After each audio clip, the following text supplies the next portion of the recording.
Hello, and welcome to the Osumaré Learning Podcast. This is our State of the Season series with my soul work sisters, and we are coming into spring. I was literally just talking with them before we got on of like, I can't believe it's been a year. For those of you all who are listening for the first time, my name is Portia Michele Osumaré. You have arrived at the Osumaré Learning Podcast, and every opening and closing of the season, I gather with four of my good girlfriends, the soul work squad of our business cousins community, Kira Buckley, Jennifer Bohn, and Ilona Pamplona, Portia Osumaré holding us down in the producer seat.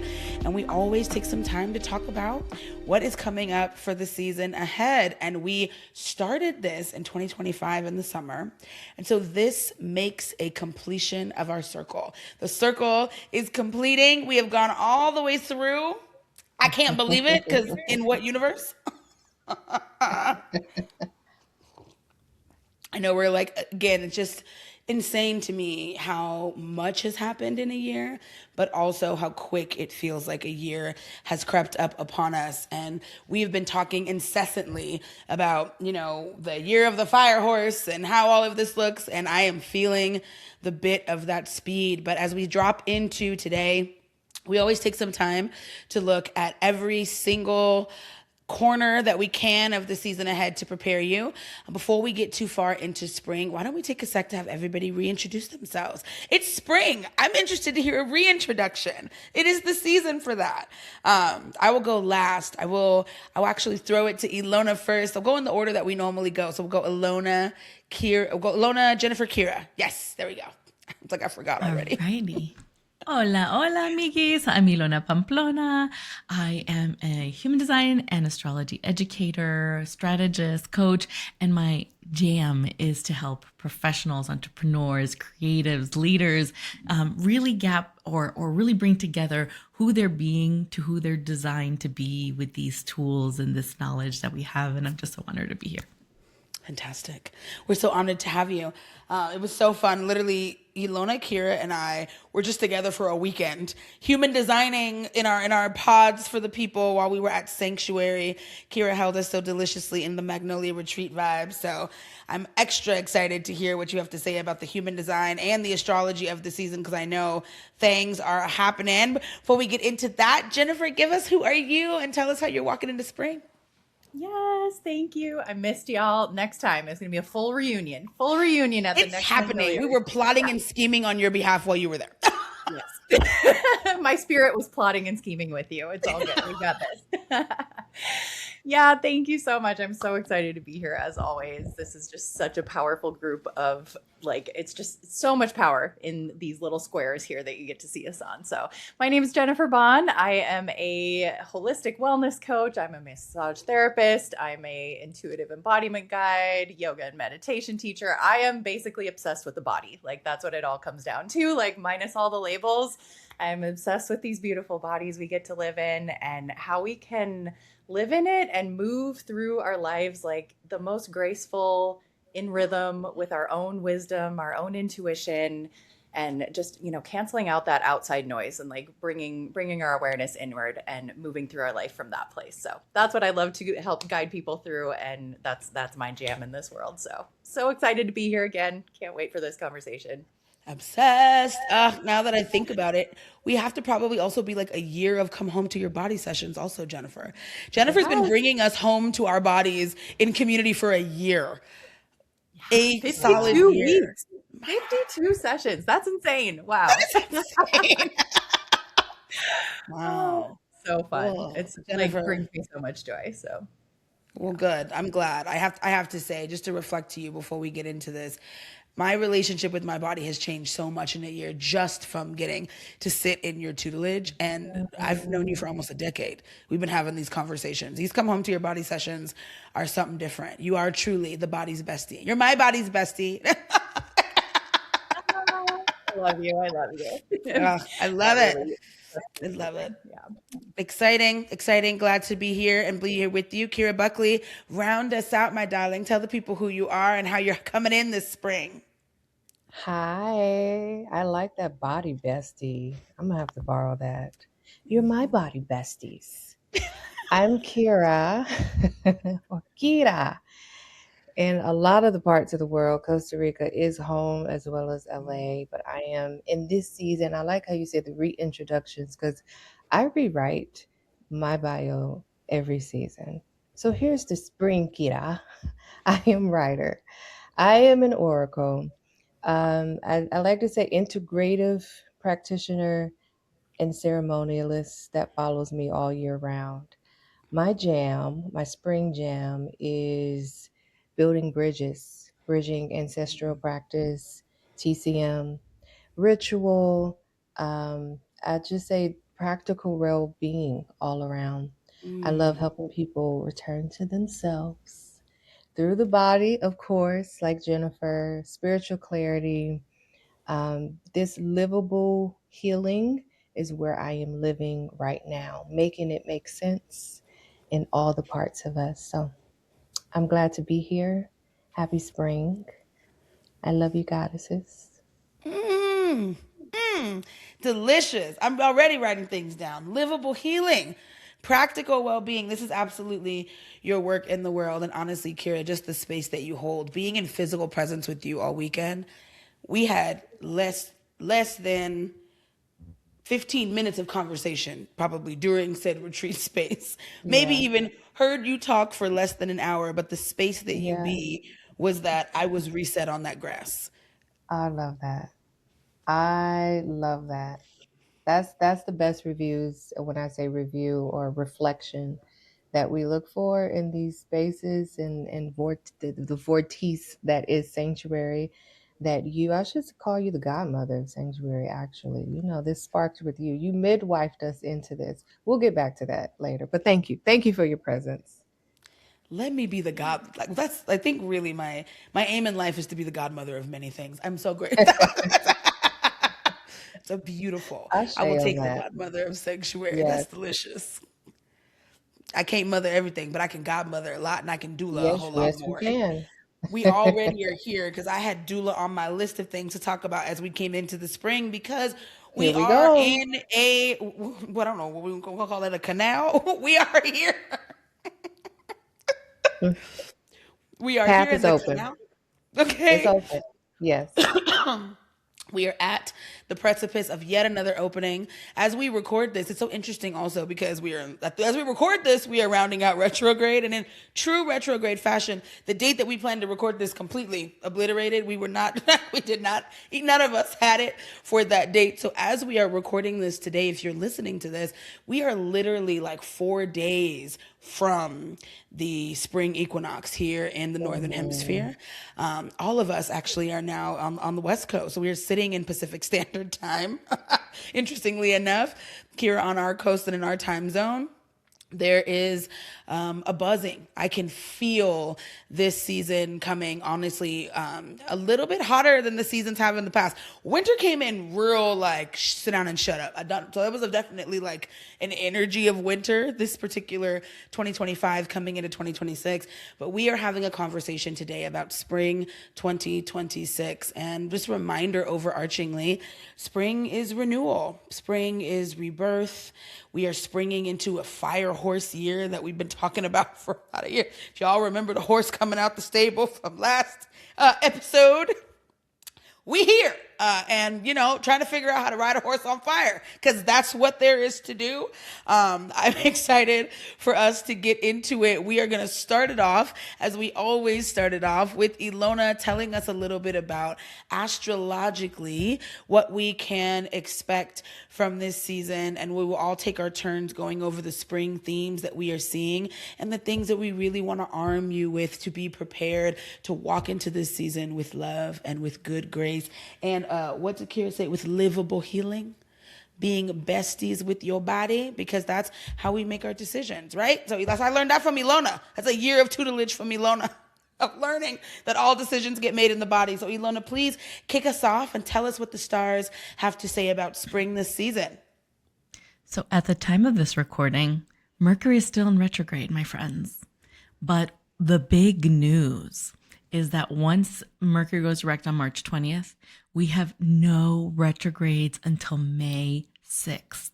So that's one thing that I needed to open up with, right? Like, anything, there is that portal, that walkway of complete it being up to you, right? Like the energy of what are you going to create without the impact of a planet being in reverse, requiring it to review, requiring you to revisit, requiring you to rewind, whatnot, right? It is a full fast forward moment from March 20th to May 6th. Now, am I kind of worried about the May 6th? It's Pluto. It's the outer planet. It's in Aquarius.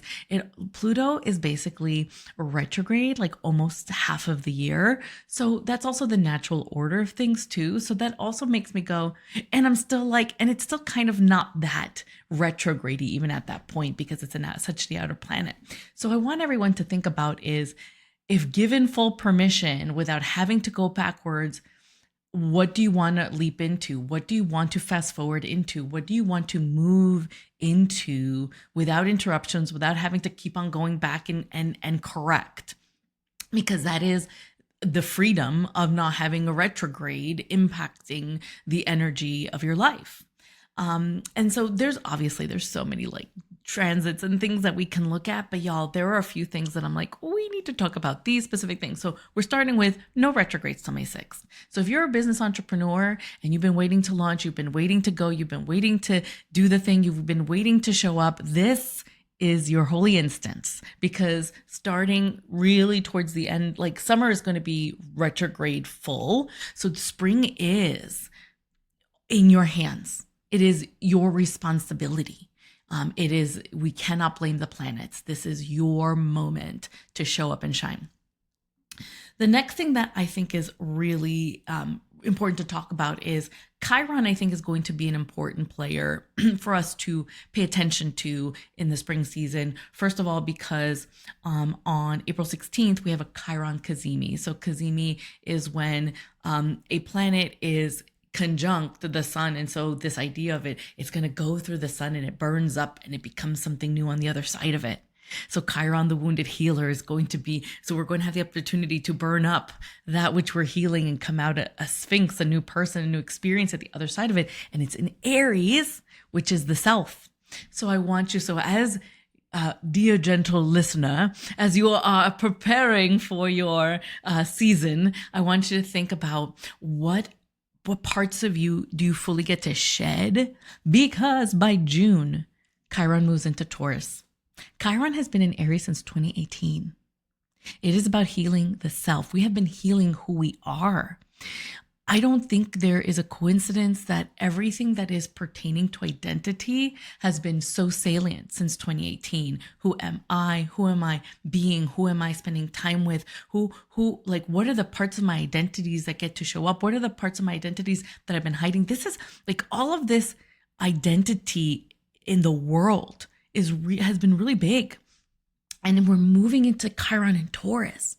And Taurus, what is Taurus? Material possession, but it's safety, it's grounding, it's security, right? So we're going to be moving into an 8-year cycle of, now that I know who I am, how do I ground into that? How do I begin to feel safe with that? Now, obviously it's going to retrograde in the summer and we'll talk about that in the next one, but I want you to start thinking about, like, we got these two things with Chiron. We get to like release any last parts of us that get to be healed so that we can begin to show up fully, but also begin to get ready to dig into the healing of security. And I think that's also really important because we got all this fire, y'all. We already talked about the fire horse. We talked about last time how Saturn and Neptune were in fire, right? They're in Aries officially now. But also, I mean, we are the amount of water we're leaving behind this season, because at the end of the spring season, in June 29th, Jupiter is moving out of Cancer into Leo. And so we are leaving the water, the emotion, the flow, the malleability, the fitting into the receptacle is now being moved into the activation, the alchemy, the creation. And specifically with Jupiter in Leo is the confidence, right? So if I begin to put up this narrative, if the creation is in your hands, there's no excuses this season. Part of you gets to, in that creation mode, you get to figure out who you are, because you're about to have to move into, securing the bag, securing what that looks like. And then by the end of the summer, with Jupiter going into Leo, that also means you better be confident AF.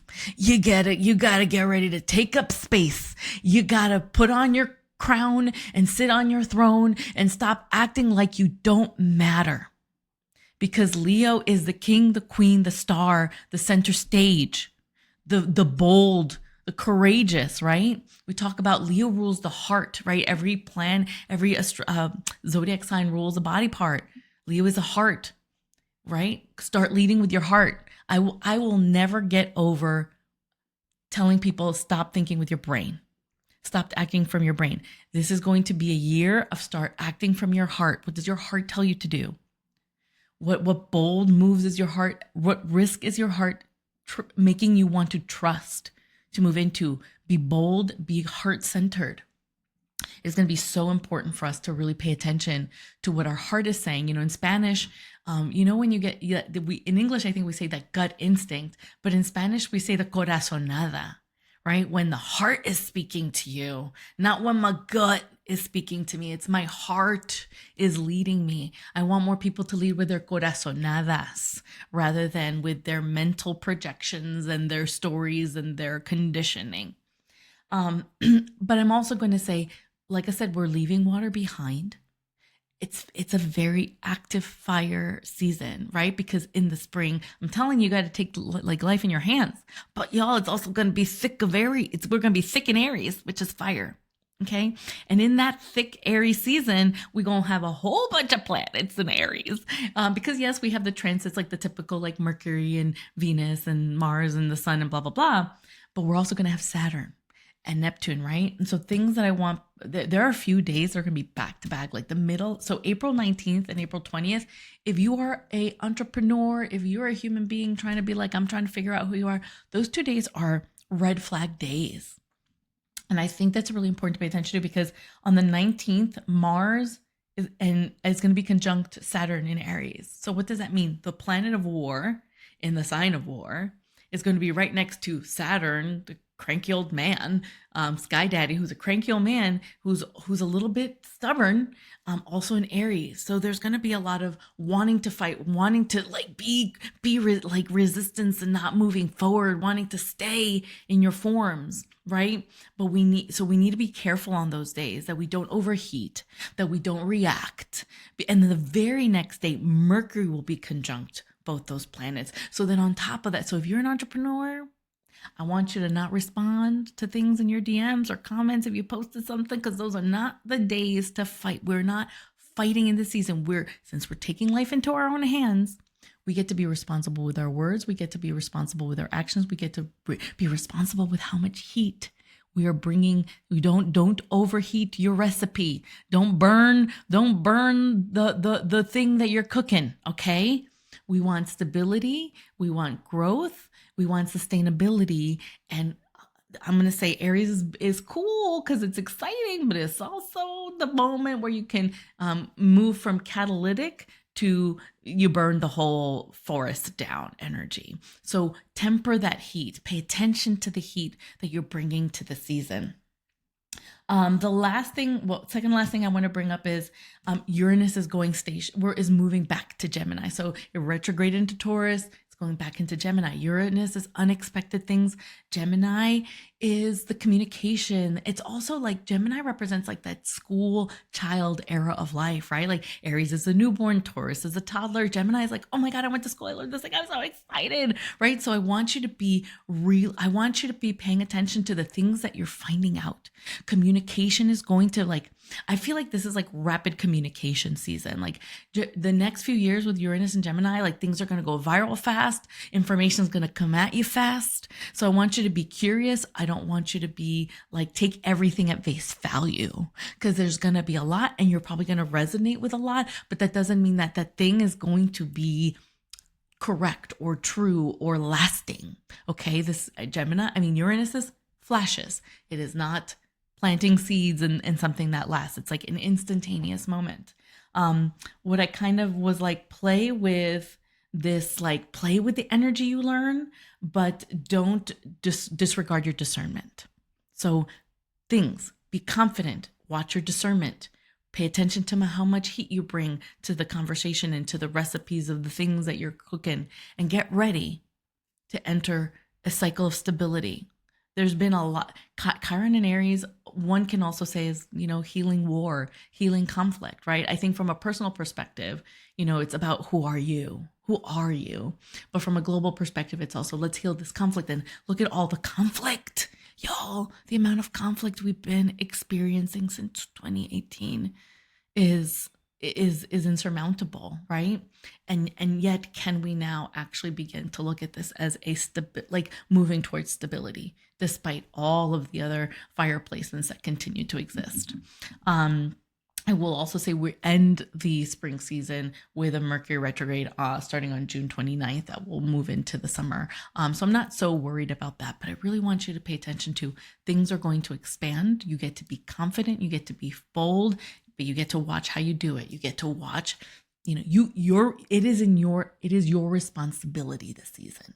You can't blame anyone but yourself if you didn't heed the warning of the planets in this season. And I feel like with that, we can pass it on to popcorn off from there. Ooh, you said a lot. And we have lots to say there. Before we do a good popcorn, though, I did want to hit on one of those dates. Ilona, what planet is Mercury retrograde or retrograding through? Like at the end of summer, what sign? That is an excellent question. I forgot to write it down, but because I'm gonna assume June 29th, it's probably like Cancer, okay. Most likely. I'll double check and get back to you in a second. Okay, let me know. I'm like, as you were saying it, I literally was like, I don't know why, but for some reason, the way that you're talking about this, that Mercury retrograde at the end of this season feels like we're going to need a little relief to like go back, look back at what we have, kind of make some adjustments, I'm hoping it's in some water or some earth where we may have something to kind of feel into for a second, right? A little bit of a break and a little response, because man, oh man, I love so much of what you said. As you were talking, one of the things that came, my favorite line from The Help is like when she's like, "Many don't burn chicken." It's a very good idea. Like, don't burn your life. Don't burn your chicken. Like, and honestly, something that's so loud for me out of what you shared is how long we have spent reimagining who we are, fighting for a new reality and a new existence for so many of us very individually, and how important it is not to abandon all that you've learned about yourself when you go on this quest. When you go light your fire and you go hold your torch out in the world so that people can find you, how important it is, like that discernment piece is connected to you not abandoning yourself in whatever the battle it is that you're going into. And I think that when I say battle, I don't even mean battle against people, because I think this is also, I heard so much in what you said, this is not a time to be fighting people. This is not a time to be wasting your energy, battling, wasting your energy in despair, wasting your energy attempting to believe that you don't have the capacity to do things. This is a time to actually be using the energy to connect with the people who are necessary, to coalition up, to use that fire to light a path for something that, yeah, you may not be able to see, but it's important that we light it, but we don't abandon the things that we've learned about ourselves in the process. You know you can't work 8 hours a day. If that's not how that works, you know that if you eat these particular things, you done learn 15 times. We done been, like me, we done visited the burnout demon 15 times between now and 2018. We know what that edge is. Let's not abandon that now that the heat is kicked up. That was super duper loud for me. Yeah, Kira, I'm gonna Cancer. It is in Cancer. The Mercury retrograde will be in Cancer for sure. Yep. Bet. Okay. That I was like, we need a little water respite to kind of refresh and revisit by the end of this summer. And grateful that Spirit's giving it to us. Okay, Kira, I'm going to go to you for popcorn next. And then Jennifer, I will popcorn down to you before you get us into our next section. I just want to say, Ilona. I was like, I need to hold something when I say this before I fly off. Two things. It is your responsibility. Stop acting like you don't matter. I wrote it in big letters in my notes. Stop acting like you don't matter. It is your responsibility. One of my favorite quotes, Denise Froman, "The wound may not be your fault, but healing is your responsibility." and this badge of honor that we have grown to use as a crutch of retelling the same stories over and over again. Um, and it almost like it is the avatar. It's our representative. We lead with the story. And so the granny girl wisdom that comes through is how you do one thing is how you do everything, right? So if I'm constantly leading with the same wounded healer story, right, that relieves me of responsibility to shift out of an identity and do something else. But I'm also looking for stories around me in the news, in media, in culture, in politics, because I'm led by a story outside of me.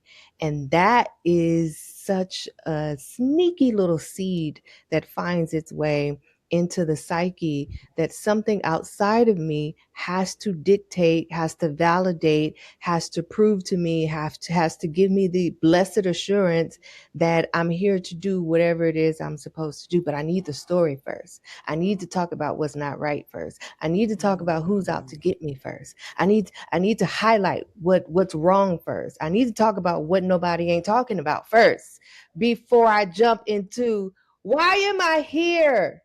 That's why I didn't want to grab this, because I felt There we go. why am I here? It is our responsibility. So Ilona, you setting me off right now. Stop acting like you don't matter. This was all weekend in Sanctuary, and one of the last thing I'll say, Ilona, because this brought me back into sitting in that space on the pillow in the invocation of Sanctuary, and Spirit just I could not let go of validate yourself. Telling community to remind yourself, lay hands on yourself, anoint yourself, but validate yourself and remember why you're here. But in remembering that, who are you? Outside, who are you? Inside out medicine. Thank you for giving that good mantra. It's like an energetic that's what that sounds like to me. I like that a lot. And again, I agree. I love that piece, Kira, that you even put in that Chiron is actually moving on. Are you? Or are we going to take all of the Chiron and Aries stories to make us feel unsafe in Chiron and Taurus? Because that's all it's going to do if you're still lying to yourself about your ability to be able to show up to your life with agency. It's just going to make you feel unsafe. And then there's a lot of magic here that's going to be real difficult to actualize while you're bringing all your baggage, like the bag lady, into the next story of what there is to heal. Love that, Kira. Jennifer, what sparked for you? And then you're welcome to ride us on into what you are seeing for the season.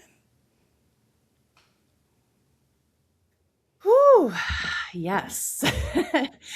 Just, amplifying what y'all have said already is just, we're starting off just so fire. So one thing that just popped in my head as you were speaking, Kira, is where are we addicted to the identity that we had? Like, how are we still addicted to that identity as Chiron is moving, as it's shifting, as it's like, hey, leave the past behind. Like, we're going through the sun, we're burning it all down. And this is, re-emerging anew. Like, how are we addicted and keep, like you said, Kira, keep telling the same old stories, the same old, just clutching onto that. So that popped for me of just getting curious as we're moving into this spring, as Chiron is moving, as we're in this identity shift, we already know. We've just spent since 2018 trying to figure out who we are and anchor into who we are. Now we get to actually anchor into that and just noticing those pieces, those threads that are still kind of trying to pull us back, and how are we addicted to that identity and still want to just grasp onto it. And then the other thing that really popped for me too is the word responsibility. That's something that, as we're speaking about the responsibility here that we have to create, our responsibility to be in our hearts, to lead with our hearts, how do you feel about that word responsibility? Because I know for me, it triggers some things for me. I'm like, ooh, responsibility? I don't know about that. My inner teen is like, girl, we are rebelling against all that. So just getting curious about how are you feeling in this conversation as you're listening to this conversation? How are you feeling about that word responsibility? And is there a way that we can kind of reframe that maybe for yourself if you need to. I've been in this inquiry actually for a few weeks. That word popped for me a few weeks ago, and I was like, it feels sticky to me. Stewardship is what really landed for me. Like, can I be a steward of my mission? Can I be a steward of what I'm creating? Can I be a steward of my heart and what I'm putting out into the world? Like that feels, it's like discipline versus devotion for me. I can't do discipline, but I can absolutely do devotion. Responsibility might feel sticky, but I can absolutely steward my way in the world, steward my soul in the world. So yeah. This is so good. Okay. So my, few points that I wanted to bring up. What I'm feeling for spring, really the big word that's coming through for me is intentional. Intentional emergence is kind of the vibe, the juju that's like coming through for me in spring, especially with, this conversation we've had with the 9-year, the cycle ending. We're in a new 1 year in numerology. We've got the fire horse, got all this like energy, fire energy, lots of energy. And we're also in a new cycle. So how are we creating a new? Like, can we be extra intentional with how we're moving into spring, how we're moving into this year, how we're moving into creations, like, and even with the spring season, like we're, as humans, we have put timing on things. We put dates and calendars and all these little pretty boxes around things. But as we know, Mama Gaia, Mother Nature, just does spring when she does spring. It depends on, like, we're all on the West Coast, so it's feeling pretty springy where we're at. But I grew up in Minnesota and there's still snow on the ground. It's not feeling springy there, like Mother Earth does her spring magic when she does it. And so can we like just ease into spring and not be like, okay, March 20th, it says on the calendar, spring equinox, we better go, like ready, set, go, run. How can we be intentional about how we are stepping into spring, and can we let it just emerge naturally?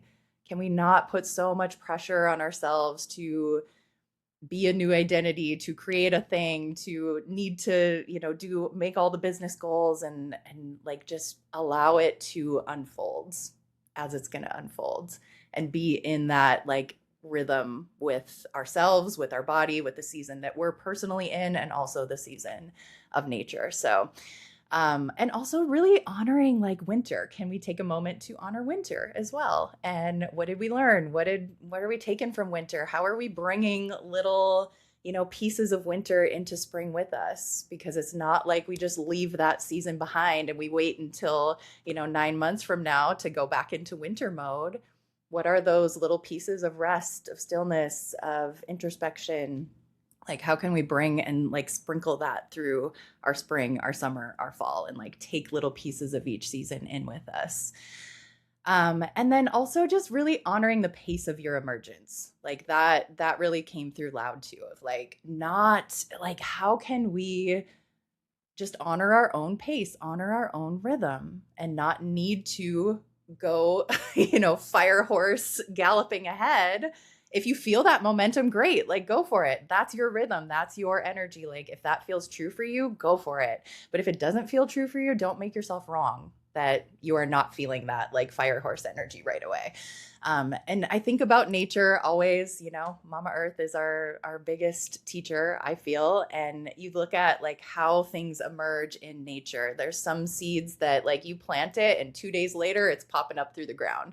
There's some seeds where it's like 14 to 21 days and you're sitting there like, is anything happening? Is anything happening? Like it's doing its thing under there, but it takes its time to emerge. There's some like bulbs that take a whole, year to come and pop up. So where are we rushing our emergence? Where are we rushing projects? Where are we rushing our goals? Where are we rushing into the next season? Like, can we just take a breath and just like allow it to come through when it comes through?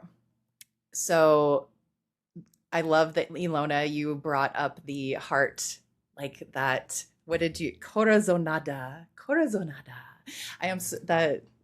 I love that. I love that word. I love that concept. I'm sure I'm saying it wrong with a terrible accent, but here we are.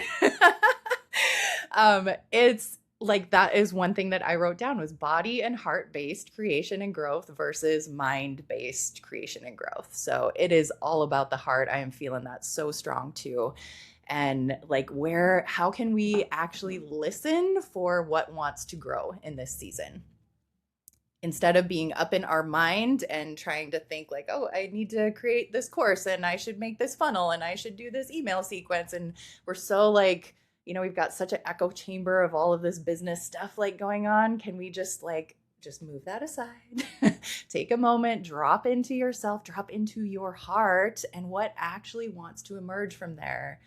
Because it might not be a funnel. It might not be a, email sequence or a course or whatever it is. Like, where are we being kind of like putting expectations on what we should be creating in spring, what we should be moving towards? And can we just let our heart guide us? Maybe we want to like create art this spring, and that is going to then fuel our creativity and create something magical in our business. Like maybe that's the path. And so we probably wouldn't think of that in our mind, right? But our heart knows the way, our heart knows the path. And so can we really intentionally drop into our heart, dropping into our body, feeling what is actually lighting us up, what is actually pulling us forward, versus, just if you have like some things that you're thinking of creating, like feel into it. Like, are you being drawn towards it? Or is your body like, whoop, no, I don't want to do that. Like really feel into your energy, feel into your body. Your body is never going to lie to you.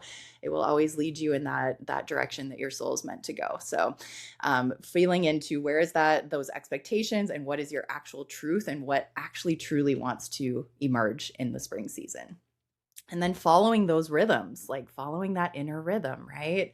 So if you're like really getting real with yourself on where you're at in this season. So yes, it's spring. Yes, spring equinox, it's spring. Mother Nature's in spring, but maybe you've been in a summer and you actually need to grow a stillness practice in this spring. Like, what are you intentionally growing? Do you need to intentionally grow into some stillness? Have you been going strong like all winter and you actually need to slow down in spring? So really like getting real with yourself and not putting that pressure on yourself to do the season as the season says in the box of the calendar. You know what I mean? So yeah, listening to your rhythm. As women, we're in our menstrual cycle every month. We experience every single season every single month. So can we just honor that? Can we honor that and feel into that and flow with that and like flow with that rhythm and let that lead us and see how much more easeful and graceful our journey becomes when we truly tap into that. And then my last thing that really came through is it feels like a season of building self-trust. So we've got that like elemental wood season, which I'm sure Kira is going to speak more on, but it's that, building that strength, building like taking action, that decisiveness, that devotion energy. And how can we build trust with ourselves? By starting small. I know we talked about this in one of the New Year, like around the New Year's episode, and like putting, 14,000 things on your, to-do list of what you want to do this year. Can we do one? Maximum 3, you guys. Like 3 is all you get. Like if you could only do 3 things, like 3, a project, maybe a new identity you're stepping into, maybe it's a practice that you want to, or a way that you're caring for your body. Like 3 things maximum. Like make it 1 to 3 things, make it small, take small daily action steps towards that. That's what actually builds the trust. Like we fall off the wagon or fall off our resolutions or fall off our goals because we put way too much on our plate. So really being intentional, again, like bringing in that word intentional, being intentional on what you're growing and creating this season, what you're taking on, and take on a lot less than your mind tells you should be taken on. Take on a lot less and then just take those small steps towards that thing all season. And you're going to build that trust muscle within yourself of, I got me. I know I'm going to show up for me. I know I got this. And you build that trust that you will show up. And that just further creates confidence within ourselves, and creates that momentum. Like that truly is what creates momentum. So That's my spring feelings. Tense front. And I think that there's something, I'm still sitting with what you even opened with of intentional emergence. What came so loud to me is that this is going to be a very directional season, right? Who did you become?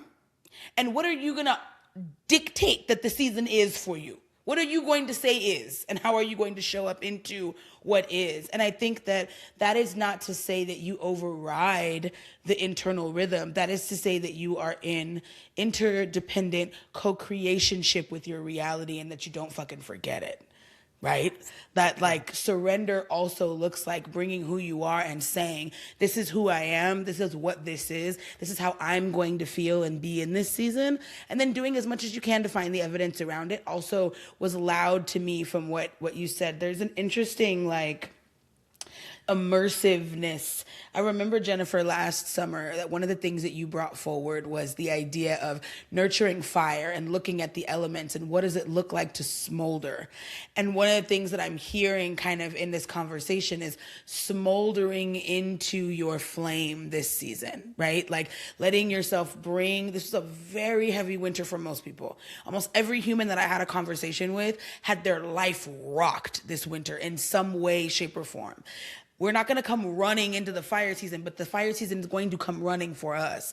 So what does it look like for us to be in smolder, grounded, rooted, ready for what's coming, and in a place of receiving and surrendering sovereignly? There's the kind of surrender you do on your feet, and there's the kind of surrender you do on your back. This feels like the kind of surrender to do maybe on your knees. You may not be standing because winter could have took you to your knees, but you also are not just going to let anything and everybody and all the things and just, abdicate all of your agency and your sovereignty to this phone and the world we're in and what your finances look like and what happened to your business over the winter. There is going to be a necessary. And I hate it for us, but this is where we are. I'll hold your hand when I say this. There is going to be a necessary surrender to the alchemy, particularly of your business. All of us, empire is dying. Most of us have built our business with empire as the bedrock. All of us are going to have to alchemize. That is what's necessary. You can go screaming or you can go sovereign. And there's something about the bodiness and what you said, Jennifer, that helps me feel like that's what there is to land on, and not to forget your practices and your rhythm as a way to keep you grounded while all of this is moving. I absolutely love that. Ilona, I would love to hear what sparked for you out of what came out of what Jennifer said for spring. So I also love this. I love like your frameworks and your phrases, Jennifer, like they're just so juicy. And so the first thing is I love the word intention and intentional because I love the etymology of it. The etymology of intention is literally to stretch out, right? Like when we tend our clothes, we stretch our clothes out, right? Like there's a stretching. And so what came up for me is like, it's a reminder to savor all that is going to be alchemized with all these fire placements, right? Because like you said, the brain is going to be like, what's next? Did you do this? What you got to do with that? No, it's like, actually, yes, we're moving forward. And can we actually learn to savor every moment we're experiencing instead of rushing through the fire, instead of rushing through the logistics, instead of going from step A to step B to step, right? It's like, can you actually stretch out the time, stretch out the experience, stretch yourself out into everything that is being offered? And so I felt like this, like, yes, I get to like be in it. And when you talked about the emergence piece, which also went to that, like, the mind and like rushing and all this stuff, like, one thing that like just feels so important to say is like, yeah, we got to stop with the false urgency, right? Like there's so much urgency, and the false urgency is what keeps us from savoring the freaking life we're building, right? Oh, I don't like you said, Portia, like we got to stop worrying about like the finances and all this stuff. Like, yeah, like all, like the reality is everyone in this country, we all got a certain amount of debt. We got everyone's got something. And yet none of us, or I would say a majority of us, haven't learned that while that is in the background, life is happening and life is freaking awesome. And can you stretch yourself out to taste the life you're creating so that you don't have to wait until you get to the finish line to say, I did the thing? And so that's why I love this intentional emergence, because it's like, stop putting urgency where it doesn't belong. Like, yeah, you know what? If you pay attention and you love your life and you do your business, you're going to pay off the debt. Stop focusing on the freaking debt. Stop focusing on the false urgency, y'all. And start savoring the life you're creating. And that's what I love. That's what came up for me. I'm obsessed. Yes, thank you. Drop mic. Again, tens again. I'm also gonna say all the little fire done woke up, and almost all my people come in with a little extra heat. I love that, Ilona, and I would my word for 2026 this year is savor, because I keep saying I refuse to be overrun by my life. Like, I don't care what's happening. I refuse to not enjoy it, and I love, love, love that. Why else are you here? Why else are we spending this much effort finding out about ourselves, finding out about our community, reimagining a world, reimagining how we want our kids to live in it, connecting differently, if not to fucking enjoy the ride? Yeah, you came here to learn the lessons, but where is the joy? Where's the savoring? Where's the surrender? Kira, again, as the shaman of moving at half speed, I would love to hear you come on in, because I know this has been so much of our quiet conversations in the group chat, as well as your medicine in the world. I had to moisten my lips a little bit more before I came in the room. Between you, Jennifer, all of you, first, the moving at half speed is such a non-negotiable, audacious reclamation. And to see how that lives inside of this room that we're in right now with each other, it's just, I got excited over here. I was licking my lips. So it's just excitable. This is what it means to make the healing livable. That's where I'm going. So see, y'all getting me started. The sermon has started. Making the healing livable. I wanna say, Jennifer, intentional emergence, not just moving for the sake of moving, because this is what you're supposed to do in spring. And I like how you said that first, integrating each season, but make it make sense for you. And perhaps spring may look different for you. We know what the template of spring is. Remember, how you do one thing is how you do everything, right? So if we're solely looking at the external template of things, and now I have to align myself aesthetically with spring, and I have to align myself with the template, with the vision board, with the Lululemon tights, and now it's time for me to get out, and it's time for my movement, and it's time for this, and it's time for me to spring forward. And the winter, though, is still at your coattail, like it's at the hem of your garment, saying, take me with you. Can we have winter rest in spring? Absolutely. Why not? Why we got to spring forward, which is what we've been doing and what culture teaches us, with the sense of urgency and the paranoia and the panic. We talked about that in Sanctuary too. Put it in the ground, leave it there, don't touch it. We are not moving with anybody's sense of urgency. But yes, rest lives all year round. Even in the way that we deliver what we have to say. We pace, we breathe. A lot of us, we still talk like somebody, and we move and live like somebody's chasing us. We got to hurry up and get every point out in the moment before it's like you don't want nobody to cut you off. And then I just wonder how much of that are we observing and absorbing. So Jen, that was good to me. That was good to my soul. Something else you said, honoring the pace of your emergence. All of that together. Honoring the pace of your emergence also requires the absence of competition and comparison. And just living. Just living, not letting life live you, but just living. And that comes at my back. I could probably be the poster goddess for unbothered. This is what I'm going to do. This is the pace I'm going to do it at. This is when I'm going to do it. And how unfortunate that it bothers you, but I'm not changing it. Can you imagine if we all had that? Like I love it here. Can you imagine how delicious that would be for all of us? That's an audacious, we come in the world with that audacity. That's the infant, toddler, Aries energy. I know that so well. I live with it. I know it so well. And also giving myself permission to channel that without explanation, without permission, without apology. Thank you, Jen, for all of this. And I like stewardship. That's the last thing I wanted to say to what you said. I started with, in my notes for you, Jennifer, rewrite the narrative.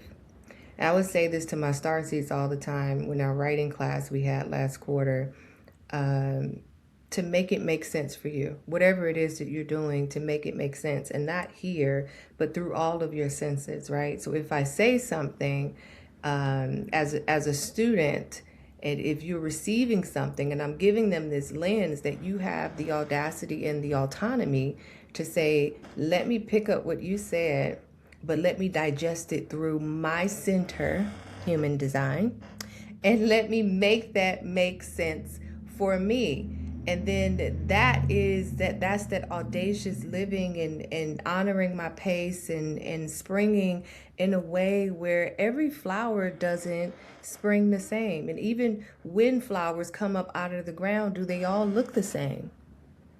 Some of them bent over and crooked a little bit, and some of them have a little bit of... I went to the flower market and I was like, look at all these aliens in here. It's me everywhere. So can you imagine having that audaciousness to come up out the ground however you want to? Looking however you want to look, coming up out the ground. I don't care if I'm a rose. I don't care if I'm supposed to be just this open. I'm gonna be this open. I'm gonna have one petal off to the right. Okay,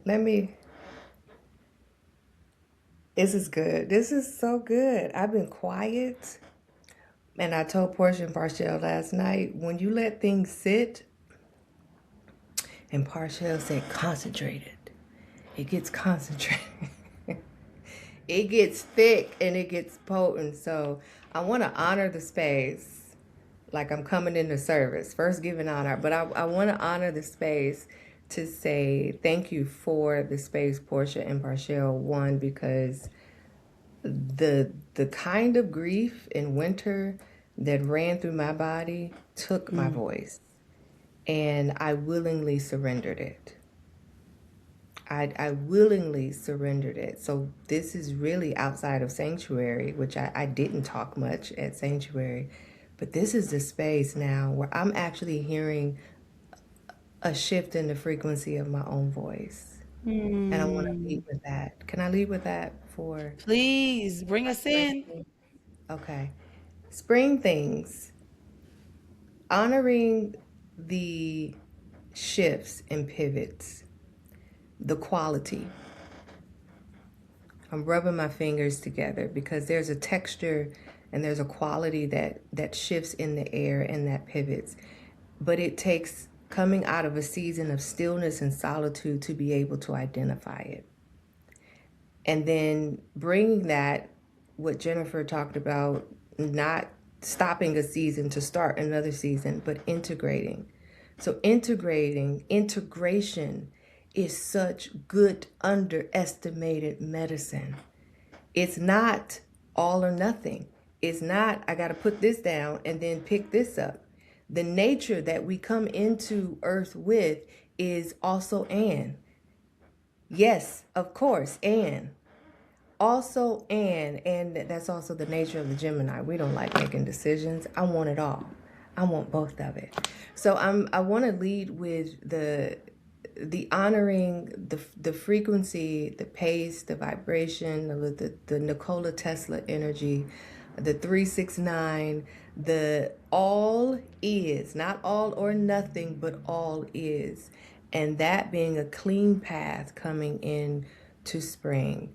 That yes, Ilona, it's on us. Yes, Ilona, it's clear, it's clean. So if you tell me I got this amount of time until May to do what I need to do, I'm putting the foot down and I'm going forward. Speaking of feet, I'm gonna say the back road into liver and gallbladder, because that's the TCM lens for spring. But I want to start with the medical astrology of Pisces. It's the feet, right? Pisces is the final water. It's the last wash. It's the dream space. You see why all of this is still kind of tucked into winter as well before it comes in the spring. It's the dissolving space. You do these things in the dark. You do these things in the fragmented light and the shadows.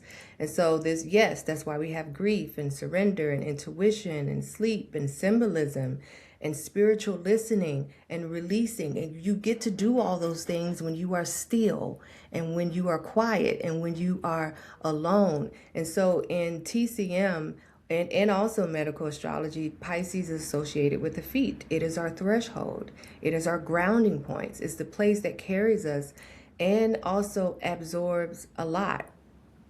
So that brings me to, if I'm absorbing and I'm holding and I'm carrying, guess what I get to do in spring? I get to open up my lymph and I get to move that which I sat with in the water. That's the integration. I don't drop it off in winter and then try to jump in spring and spring forward. I am moving that which I carried, I sat with, I labored with, I laid with, I cried with, I held, I wailed, I mourned. And I wake up and I say, good morning, spring, with everything that was in the base of my body, in my feet, in my roots, okay? So yes, we absorb a lot. So the sequence feels like this to me, and this is where I'm moving into our spring things. We move from the feet to the head. We absorb to initiating. We go from releasing now to acting. We go from listening to movement, but it's not a chaotic movement. It's an intentional one. TCM is wood element, it's liver, it's gallbladder, it's decision making, it's flexibility, because you need that in the feet and in the ankles, and you need that, what we call Jing Will points in the joints, right? So also, if you mirror the body, what's happening in the ankles and the feet is also happening in the hands and in the wrists. So I need that flexibility. I need my hands to be open so that I can receive. And if I got tight hands and tight wrists, I have tight ankles and tight feet, and then I'm trying to figure out why my money not moving. Why ain't nothing springing forward? Because the water is stagnant, and I need the well, the Jing wells in my joints, in my shoulders, in my elbows, in my wrist, in my ankles to open. So movement through liver, through gallbladder, through the decision making, because that's decisions cause movement, right? It is yes, planning and adaptability. And so when it gets blocked, it can look like frustration, tension, irritability. So this is what happens when we don't spring forward like we want to. And you have people that come into spring and they mad, and they big mad, and they're coming in with a little bit of winter, but there's no movement along with it. And I think it's important to, yes, know what I need to be doing, but also to know what happens if I don't do what I know I need to do. I'm going to be stuck, ashy, dry, upset, resentful. It's the rigidity, indecision, because you're not making decisions, so you're indecisive. You're irritable. It's that awful feeling of wanting to move and not being able to find your clear next step. This is important to know what happens when you don't stand in your autonomy, when you don't run out the stable because the path is clear, when you don't mount upon the horse, when you don't take advantage of this path before May. This is what happened. And I sat with coming into spring and taking my time, moving at half speed. What would disrupt the liver and gallbladder? What we're more prone to this season is congestion. We like to just brush it under the table as allergies. Yes, there is an allergic reaction that is happening. Remember, how you do one thing is how you do everything, right? So on a biochemical level in the body, you might be allergic to air, pollen, flowers, and things like that. But you also are having an allergic reaction energetically, somatically, spiritually, mentally, because you are counteracting your natural flow. That's where allergies come from. I put something foreign in my space, and the body is it's a chemical reaction that says, no, that's not aligned with me, right? So it could be you. You could be allergic to your own patterns.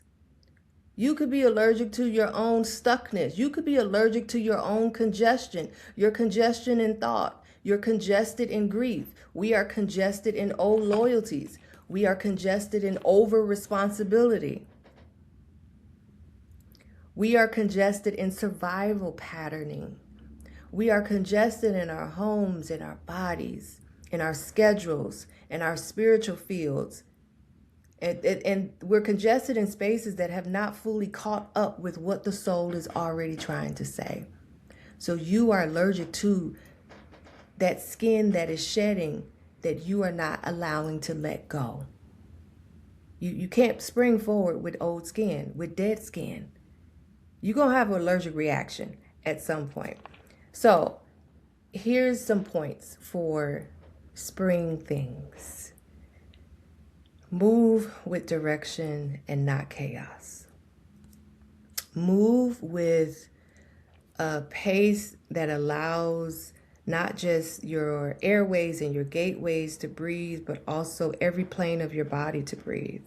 Your mental plane, your spiritual plane, your somatic plane, the physical plane, but inside out medicine, right? Inside first and then outside.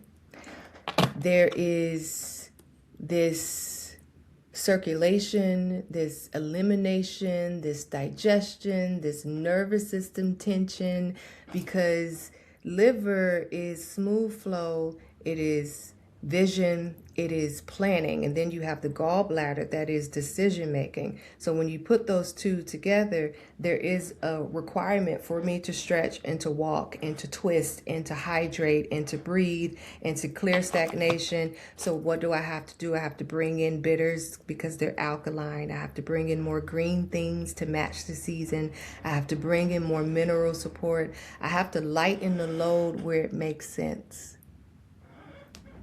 Yeah? Okay. Another spring thing, I'm going to help the body move what winter helped it store. I felt that. I'm going to help the body move what winter helped it store. Right? So there's my integration. I was storing things. I went into the cave. I grieved. I laid down with it. So now that is, I'm still harvesting something. That's the fall into winter. You see how the seasons are carrying over? Now in spring, I get to move all the things that I gather because spring acts for pruning. Okay? Spring acts for pruning. Now, from an ancestral lens, I'm going a little bit into some hoodoo-coded things, some ancestral medicine. It's okay if I do that. There is, and this is Afro-Caribbean. This is just across the pantheon of whatever religion, wherever you are listening to this, wherever you ground, however you approach your altar. Understand that spring cleaning is a universal commandment. But I want to give you the origin of that. Where does spring cleaning come from? It's a cultural thing, yes. It's an ancestral medicine that is embedded across the world, okay? But I want to visit the Persian culture for a minute.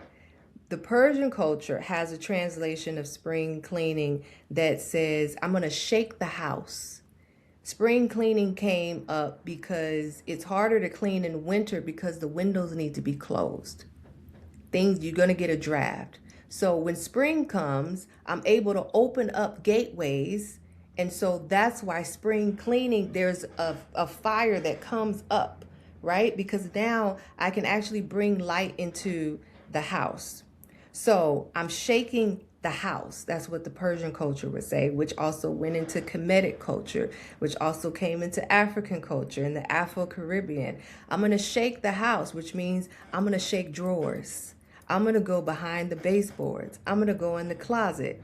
I'm going to pull out things that have been collecting dust. Remember in winter that we collect things in our body? There's stuff that's been collecting things in your house. There are energies. Your house, your walls of your house have been holding energy for you for winter. So yes, you got to wash your walls and your baseboards. Granny girl would look at you crazy. What you mean you're not cleaning your doorknobs and behind your doors? And you're not actually taking the mop and going up and down the wall and taking a rag and actually washing the floor because you have winter energy stored in your house.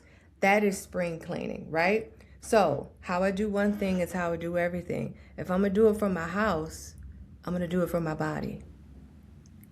I'm going to shake up the body. I'm going to shake the well so that the water can move. I'm going to release the congestion in my body the same way I release the congestion in my house.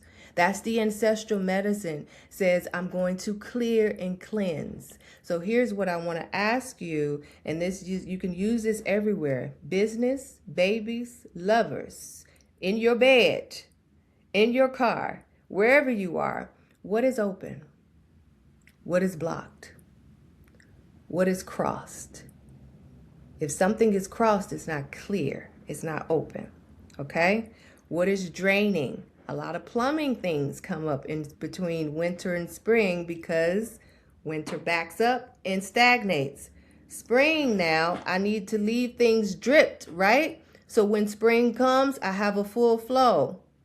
Same thing in the body, same thing in the home. What is clearing? What needs feeding? Look on your altar and figure out what needs to be dusted off and who needs to be fed for this season. There's an ancestor that shows up just for me in spring. I need to start changing the food over to feed them. Who needs feeding? But what part of you needs feeding? What part of your business needs feeding? And then what needs protection? What needs to be named plainly so that it can stop hiding in the spiritual wallpaper? Okay? I got to find my way out of this because it's so good. I'm going to end with this. I'm going to end with this. And then this is coming straight out of my journal because I felt like there is a mandate over practitioners, facilitators, those who lead in spaces, caretakers, those who are responsible energetically to stand at thresholds for others to get clean and clear. To make sure that your channels are clean and clear. Now, however that looks like for you, like make it make sense for you. But where is your energy actually going?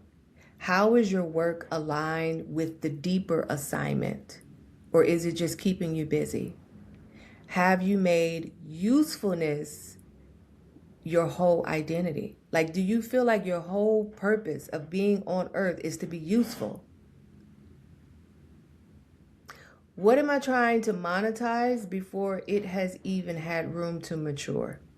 There is money and magnetism in the season of spring that shall not be overlooked because it's a part of the currency in the water flow.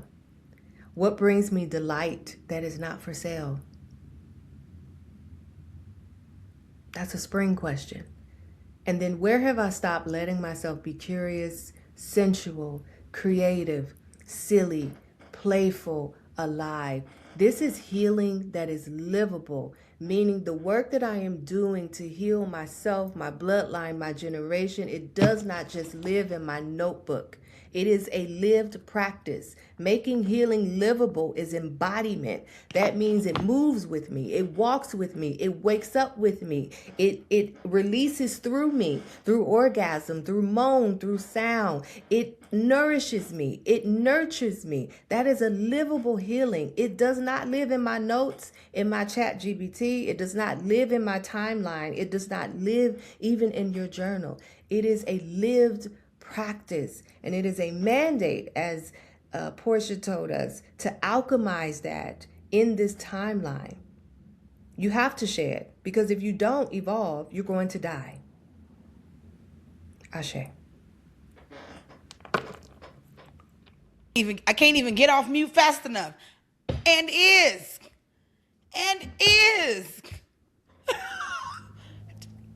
20 again, 10 out of 10. What does Cuzzo say? 1 million. So much. Before I chew, Jennifer, I'm going to come to you first, and then Ilona, I'm going to come to you for your reflection. Jennifer, what sparked for you out of that? Oh my goodness.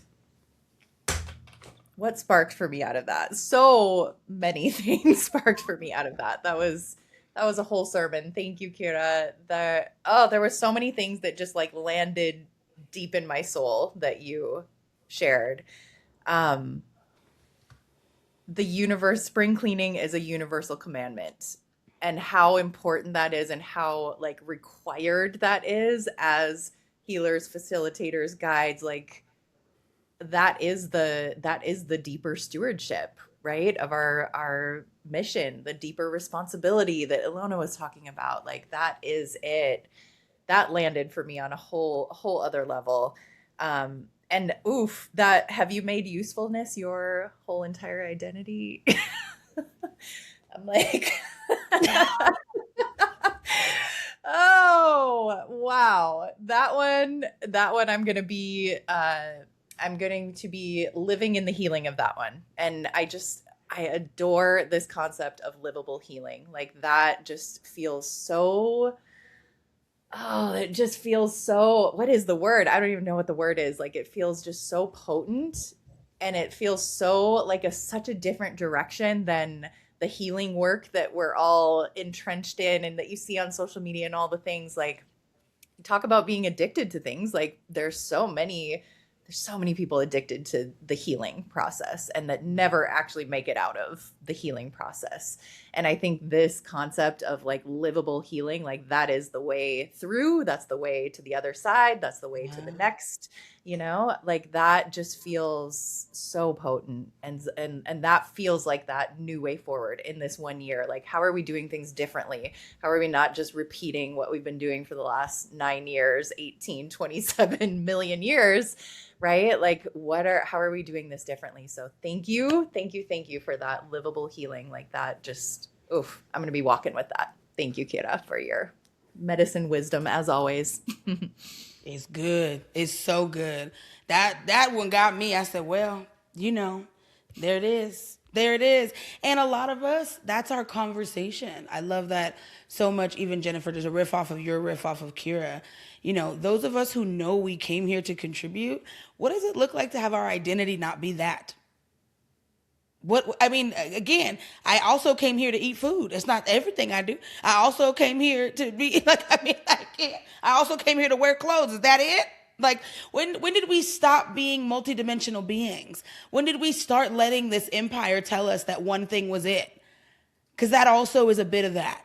That's a bit of picking up an ideology that was never meant to make us be alive and taking it on to help to more commodify what it is that we do rather than allow us to be full-ass humans. That'll preach. Ilona, tell me what sparked for you out of this piece of the conversation as well.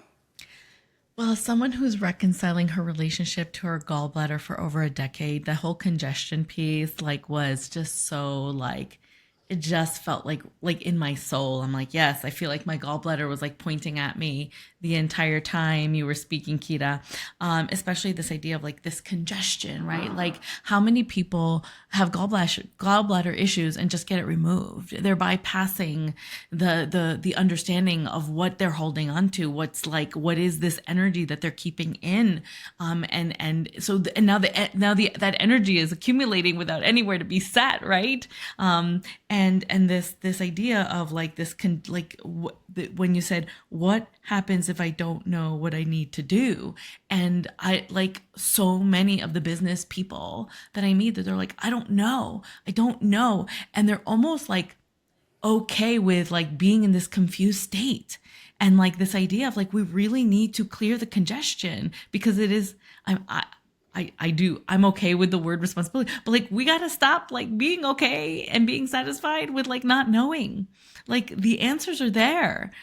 Like traditional Chinese medicine exists, healing exists, astrology is showing us the patterns. It's like the data points are screaming at us, and we just continue to accumulate the congestion, which creates the confusion. And so I think this, like the shaking up, so that we can stop being confused. The world is choosing to be confused. The world wants things to make things again, right? Like we don't need to go back. We need to start clearing out to move forward. And so what I really appreciate is like, hey, we need to clear this out, because as you clear this out, you will be clear enough to make the choice. You don't have to repeat a pattern. We can actually progress. We can move forward. You don't have to be in the clouds. So you don't have to be in the and I'm going to say this one thing, the congestion in old loyalties. Oh my God, when I tell you, I hate the idea of loyalty, because if you outgrow a system, loyalty then binds you to a system that doesn't honor you. And so this congestion even like shows up in those ways, right? Like how many people are congested and bound to loyalties in the world right now, that they are starting to wake up and realize they can't be loyal to that, but they don't know how to move forward out of that loyalty. Loyalty is such a false illusion of community. It's a binding for just because. And so it's this, releasing the congestion is freedom in the spring season. So if you want what I'm hearing is, if you want freedom, you got to get rid of that congestion. It's binding you up in all the ways. Thank you. Ooh. And you got to get rid of the congestion. And I'm going to add it, mind, body, soul, and business. How many of us are annoyed as shit at our business right now? It is overcomplicated. There are 5,000 buttons. I have no idea what works. I'm exhausted. And how many of us are addicted to the exhaustion of not deciding? What did Kira say? This is a decisive season, right? And to Ilona's point, the information is out there. Where I heard and wrote, where can you unfurl in this season from systems that were never meant to support you? Dead ass. And I particularly am going to yell about them, particularly in business. So much there. This is Shake the Tree season. Oh, dang. Michelle done shook the tree so hard, we done broke the thing in here. I'm glad it landed. This is Shake the Tree season, okay? And I,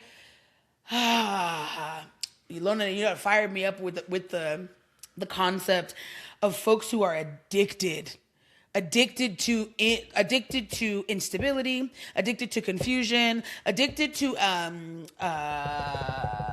giving away your power to somebody that you pay because that's easier than you making a decision. Could we stop?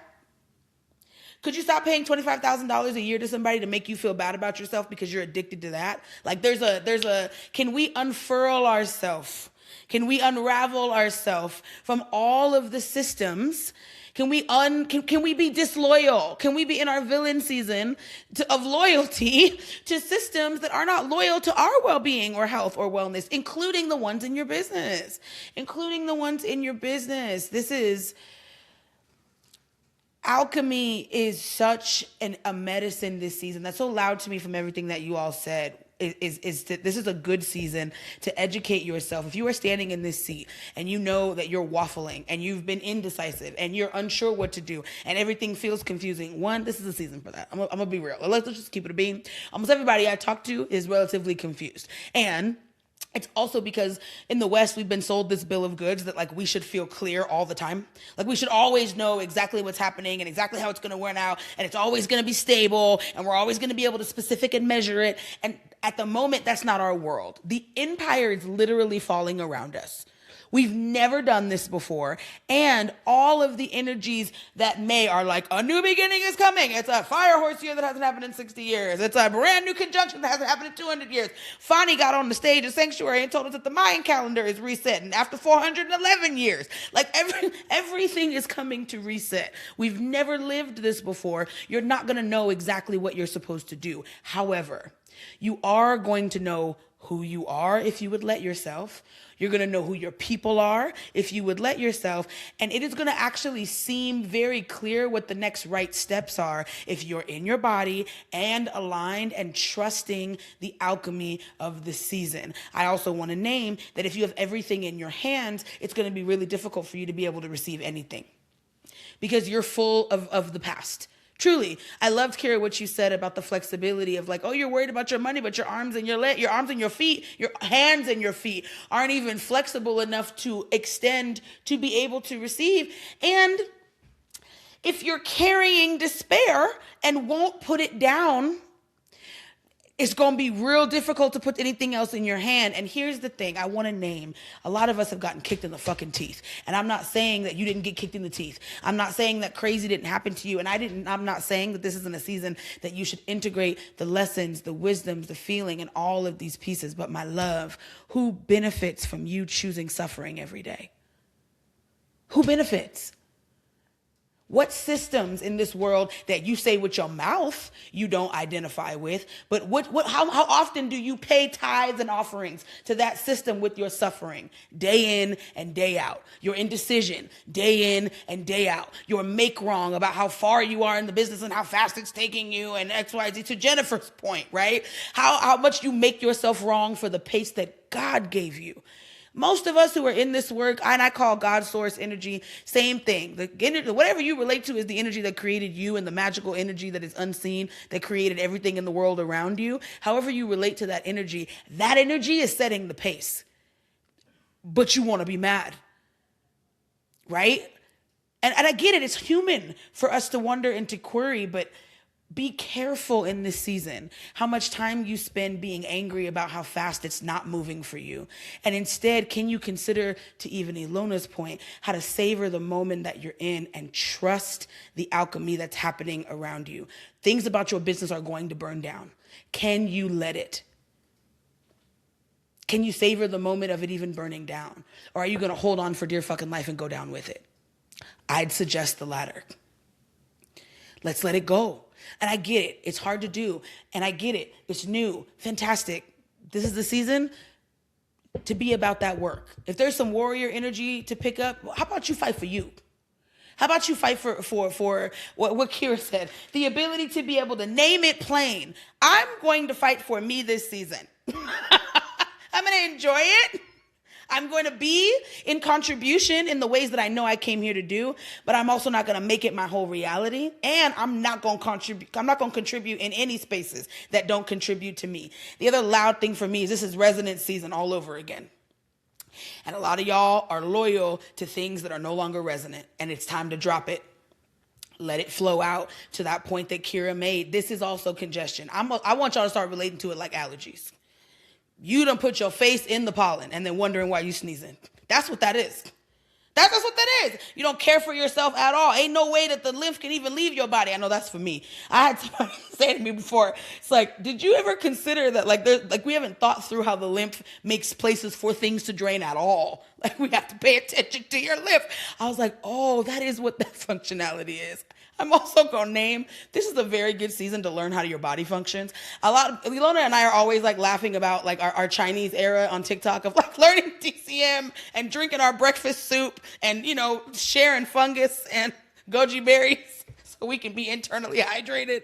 This is a very good season to start going to practitioners to learn how your body functions so that you can create an environment to which alchemy is home here.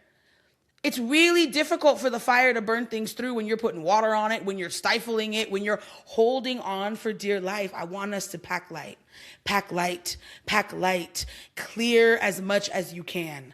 Let as much as you can drain. And I have to bring this from a business perspective. Every single person on this call spoke to how I want you to do it personally, in your life, literally in your house. And that is work. That is leadership work. You not doing the work on the inside job is going to make it very difficult for you to come and do it in business. But then I want you to bring that same energy over to your business. Bring it to your CRM, bring it to your mailing list, bring it to your social media. Cut the fat. This is the time to. And there's something else that's really loud for me that I feel like I have to say.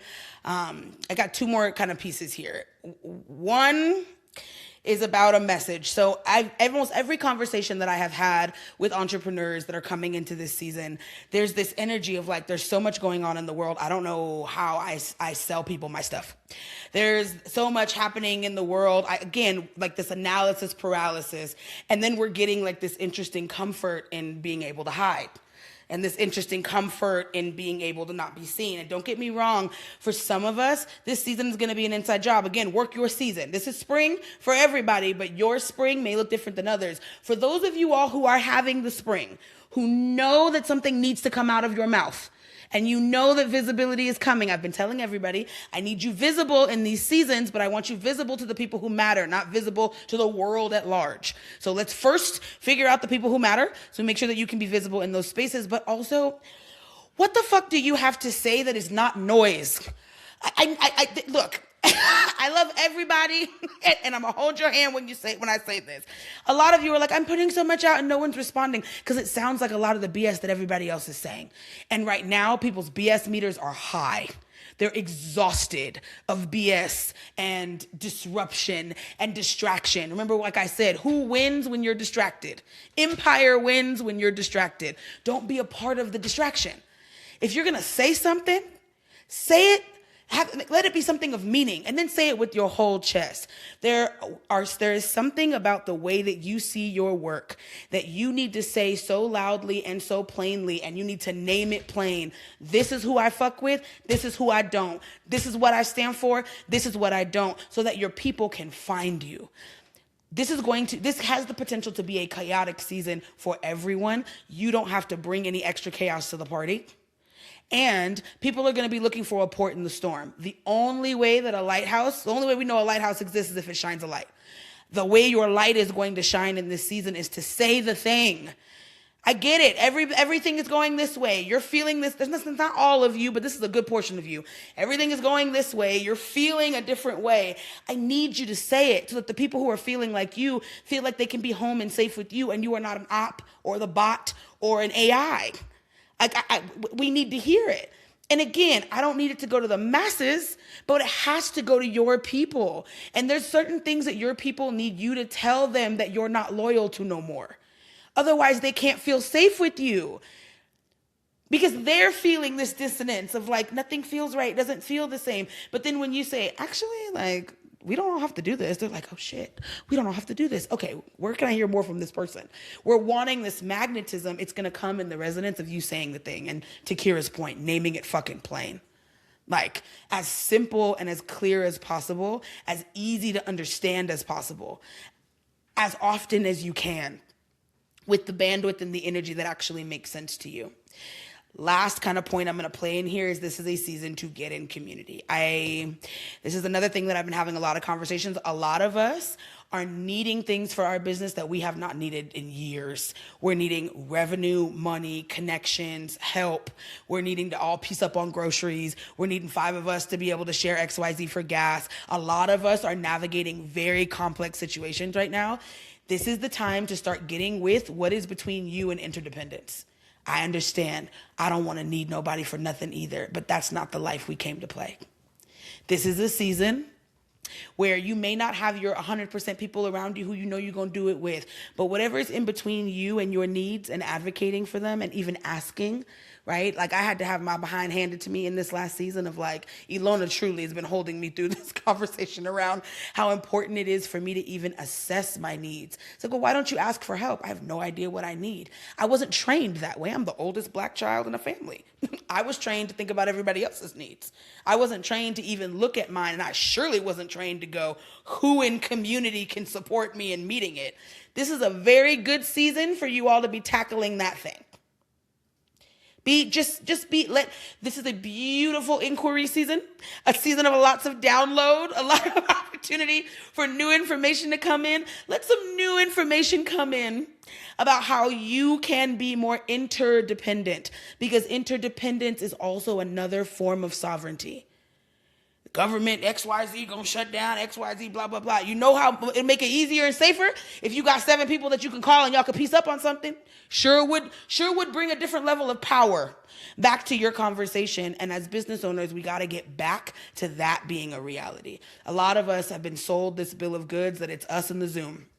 And it's us against the world. And to Kira's point, all we are is what we serve. A lot of us have ancestry and very complicated conversation around serving and never being in reciprocal benefit of what that service was. Put it down, let it burn, put it in the fire this season. Allow yourself to understand interdependence in your beingness at a different level this season. Find a way to embrace it. And again, trust the fire. It's like the little medicine song that we would sing at the retreats. You don't have to know the way knows the way. This is a good season to trust that your life is developing at the speed and the pace that it needs to. But there is a what did we say? We're not calling it responsibility. There is a stewardship required for you to drive this portion of your life, at least in this season for sure. Get in the driver's seat and at least be driving toward the direction we want to go. Okay, that is kind of what I am seeing and sparking for this season. I'm going to open the floor. Kira, I'll go to you first, actually. Tell me what is sparking for you out of that spark as we round down today. Okay, can you hear me? I think I sparked my mic out. Am I I clear? can hear you well. So my hands are free. I had too much energy in my hands. That mic said, I'm done. Who benefits from you choosing suffering every day, Portia? That was such a good, it felt like an ushering in the vestibule, coming into church and door wide open. The altar is open. That's what this felt like. Who benefits from you choosing suffering every day? And the reality of the who might be, it just might be you with unconsciously using suffering in some kind of delusional beneficial way, that it's benefiting you in a way of being stagnant, of hiding, of concealing, of complaining, of competing, of comparing, and seeing that there's some kind of nourishment and nurturing that is coming from that. But it's not good food. It's like fake food. It's GMO. Like it's just junk food. There are no nutrients in that. So it's actually not beneficial. So that is a spark. That is a real reality. But also, where and how can we unfurl? Unfurl is my world. That's my devotion world. Unwind, unfurl. It's just giving cat energy, and it's the royalty. It's the Kemetic cat. It's giving the Isis, and it's giving the Sekhmet energy of unfurling my hands so that I can be served, unfurling my limbs and opening my body so that I can receive, unfurling the ankles and the toes so that I can stand firmly and be planted and actually feel anchored. But all the complaining and the fear and the comparison is contracting us in ways that we don't even realize that we're like going the furthest away from unfurling. that we can. And that unfurling is just such, oh my gosh, it's good food. It's meat and potatoes. It is such good food. Thank you for this. I feel like I want to say more, but I'm gonna stop. Look. Or am I just responding to you? I'm gonna stop. I love it. I love it. And again, I enjoy in this conversation, and thank you because you are the queen of unfurl. I heard someone say it on a post. I just posted on my stories literally this morning, and she said unfurl, and I said, that's Kira's word. This is that season. That's me. This is that season. That is absolutely that. Okay, Yeah. Jennifer, I'm going to pop it to you, and then I will pop it to Ilona as we tie it down. And what sparked from you from this portion of the conversation, or wrapping down in general from any points of the conversation? Yeah, so much as always. I think we all have like our 14 pages of notes here per usual. like what really, two things really sparked for me. One was, what do you have to say that isn't noise? Huge. And like that lighthouse analogy. Like what popped in my mind as you were saying that was like, there are so many people out there being the strobe light, like the like all over the place, strobe light energy, chaotic, like just fucks with our nervous system, like our energy, everything. It's not real light. It's like just this like, it just doesn't feel like, it just doesn't feel, and in this world of like AI coming and every, the chat GPT posts and all the things, like, how can we be that like steady lighthouse or the lantern that is just that like steady light that is not flashing all over the place? It's not super flashy, but it's just that steady light where people are like, there's home. I can take a deep breath. I see the light. The lantern is leading my way. So that felt so potent. And then the other one was, what's between you and interdependence? Oh, I think that's such a big one for so many of us. This like independent woman energy. I got this. I can do it all myself. And what came up for me is like connecting what Ilona was saying around the Chiron Kazemi, like burning in the sun, is those worthiness wounds. Like, where do we not feel? Because underneath that, independent woman, independent soul, like, is that I'm not worthy to receive support. I'm not worthy to ask for love, for help, for whatever it is that I'm needing.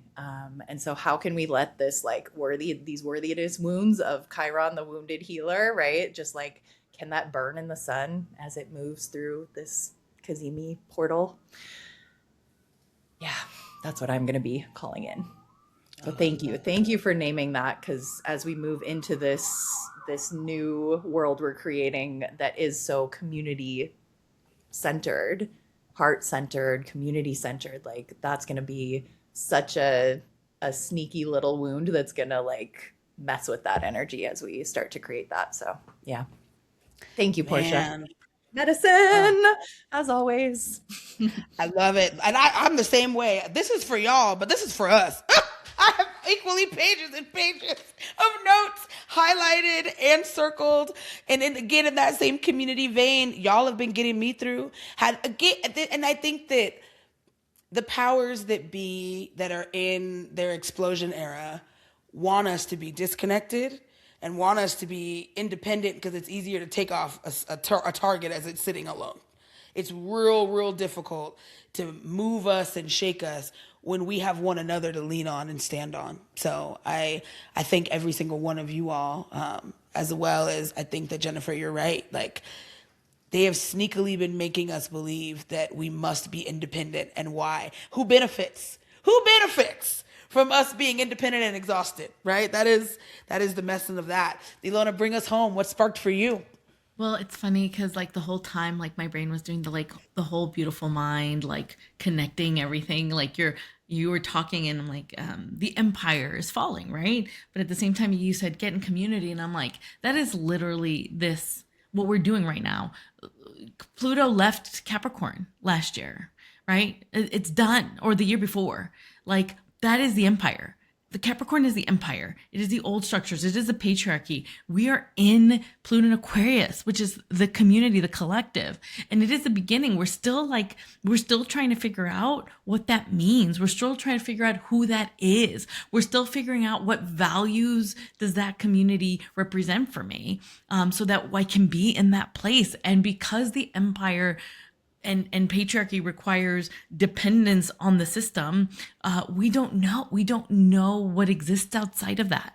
And so when like that juxtaposition is such, I think you when you were saying before about like, going back to what Kira said is like, say it simply, say it clearly. And it's like, it's almost like you're literally transmitting everything astrologically in the most simplest terms. The empire is falling, get in community, right? And then you have to be the lighthouse authentically. And authentically, that's all of those Aries, Neptune and Saturn in Aries. Aries is a self, it's authenticity. Saturn is in Aries for 2 years at least, y'all. And I know maybe we don't like the word responsibility, but we got to be super committed to being ourselves. And that is how we and what is Aries? Fire. We have to shine the most authentic fire light. We have to cast the light of our authenticity. All of that is how we're going to move this needle. You've talked about basically you spoke so clearly to the inner and outer planets, how they're showing up for the collective and how we get to show up for ourselves. And that is the perfect way to sum up these Aries placements for the spring. You gotta light yourself. The light has to be your truest self. And in that moment, place yourself in the communities where that light gets to burn. And that's how we're gonna win this game. And you're not wrong. Yeah. Yeah. I could probably keep on going with the astrological connections, but that is the juicy pieces. Man. And I know that more of this will come as we come into the conversation of summer and Leo gets ready to take the stage with Jupiter, right? We're still in a season of making sure that caring for yourself, and a lot of the conversation we had today is about how you do that well. And, I think that for a lot of us, this is about unlocking the good, but this season it feels like you're going to reveal the good to yourself so we can get ready to unlock the good for your people. You deserve good things. You deserve good things. Every single person who can hear my voice today, you deserve good things. I really would implore you to give them to yourself as best you can. And to remember to put yourself in places where they happen and divorce yourself from places where they don't. Consistent medicine. Y'all, thank you so much for giving us your love today. Thank you, Kira Buckley. Thank you, Jennifer Bohn. Thank you, Ilona Pamplona. My name is Portia Michele Osumaré.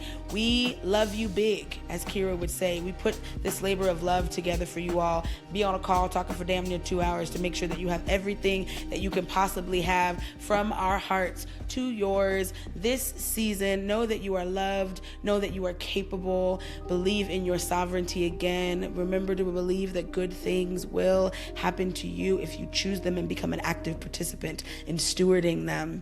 We will see you next season. If you want any extra information, come follow us on all the things. We've got Instagrams. We've got YouTubes. We're out here giving our message. We got the spicy things to say. So if you would like to hear more of that from us, follow along and catch us next season.